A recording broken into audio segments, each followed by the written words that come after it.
In this video tutorial, you're going to learn how to make paper roses from old pages from books. And every bundle that you pick up will have enough sheets of paper for you to make 16 roses. And each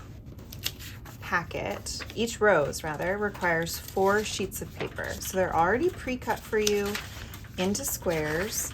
And to get started, you'll take those first 4 sheets and you're going to fold them in half. And then from here, you're going to fold that page in half a second time. And you're going to hold it so that the creased edge is near your left hand, and you're going to draw kind of like a heart. You're going to draw an outline on your sheet. So maybe you could think of it as the letter M, maybe you think of it as a heart. You're going to draw that and then cut along that line. And then you'll have this cute little heart shape, and you're going to cut the very tip of it off. And that's because as you build your flowers, you're going to be nesting one sheet inside of the other. Then when you open them, you'll end up with 4 flowers. And now we're going to cut these and start gluing them together. So the first cut we're going to make is to cut this first segment in half. So you're going to cut along the crease and then take that petal and cut that in half. So you'll end up with 1, and you'll end up with 1, 2, 3, 4, 5, 6, 7. Then for our next cut, we're going to cut a full petal. So you'll end up with 2 here and 6. We'll keep going. So you're going to cut 3, or rather 1.5 petals. So you'll end up with that and this. You'll have 3 and 1, 2, 3, 4, 5. And then we're going to cut in half. And of this piece that is cut in half, you actually only need 1 of those. So I'm just going to set that to the side. You could use it to make something else. Then we have to start putting these pieces together. Now I find that starting with the largest piece is the easiest, because as you go, it requires a little bit more finesse, and if you're able to practice along the way, it'll make the process a bit simpler. So we're all set with our scissors right now. I'm gonna set our extra paper out of the way. We don't need our pencil. We don't need our paper clip, but what we need now is a toothpick and some glue. Now you can use a hot glue gun if you have one. You could use a glue stick if you have one. You could also squirt some glue onto like a little palette and then use a paintbrush to brush it on. You're going to take a small strip of glue or piece of glue or dot of glue, and you're going to bring that outside petal to meet the other one. So you're going to end up with a little flower, and we're gonna let that dry. While that's drying, we're going to get to work gluing the rest. You also might find as you get to these much smaller pieces, that it helps to almost roll the page before you add the glue. And that can just make the folding piece a little bit simpler when it comes time to actually glue the pieces together. It does not require a lot of glue to make this work. And I do think the last two tend to be the trickiest. You're just gonna do your best. As I said, once you start nesting the petals inside one another, it does become like self-contained. So even if it started to come apart a tiny bit, it won't really matter.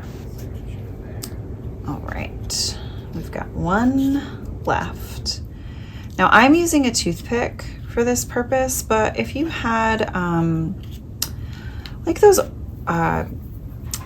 orange wood sticks that you might use for pushing back your cuticles, something really narrow like a toothpick I think is the best option, but you could potentially try this with a chopstick, or like I said, maybe some nail tools that might help.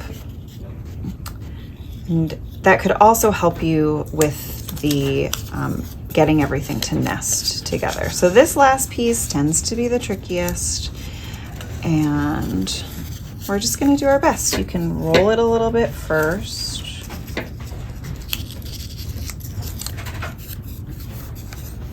You're going to end up with glue on the surface you're using and probably on your hands. But I think that's all right. It's all part of the experience. All right. So here we have our smallest petal for our rose.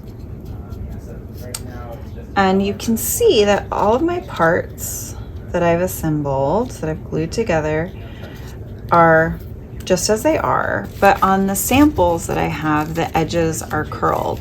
That's where your toothpick comes in.